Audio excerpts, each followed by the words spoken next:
to.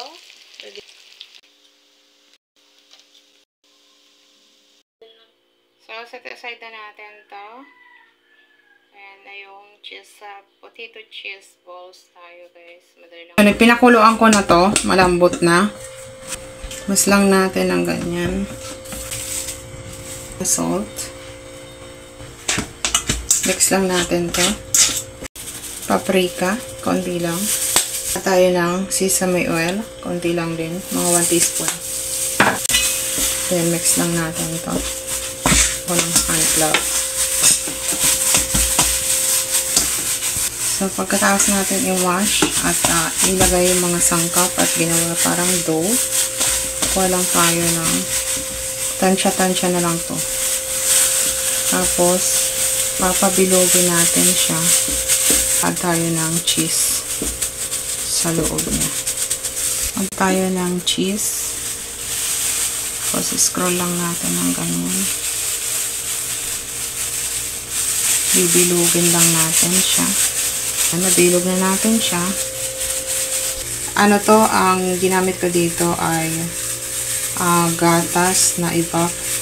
Saka natin ano dito sa breadcrumbs. Saka natin i-fry. So, pagkatapos natin igulong to, ayan, kinamay ko na siya. Pagkatapos natin igulong guys sa breadcrumbs, set aside muna natin bago natin i-fry. Okay. Then, uulitin lang natin lahat yan. Na yung cooking oil. Lagay na natin to.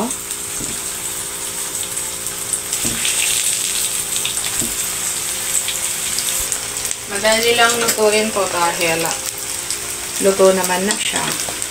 Baliktarin na natin. Wow, ang ganda. Okay. Madali lang to lutuin guys. Kaya madali tong magandang gawin yung merienda sa yung mga kids. Natin to. Ready to serve na to. Ready na natin to.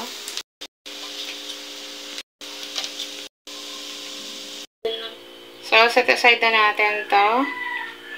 Ayan na yung cheese, potato cheese balls tayo guys. Madali lang gawin. Ready to serve na yung ating potato balls. Nilagyan ko ng evap milk. Ang sarap.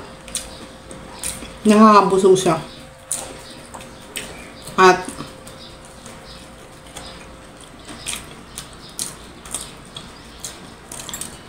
lasang meat siya.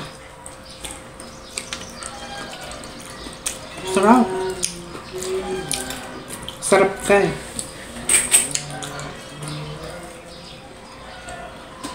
Potato. Nakakabusog.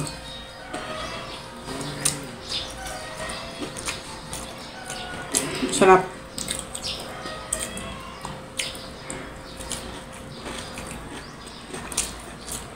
Magugustuhan to ng kids.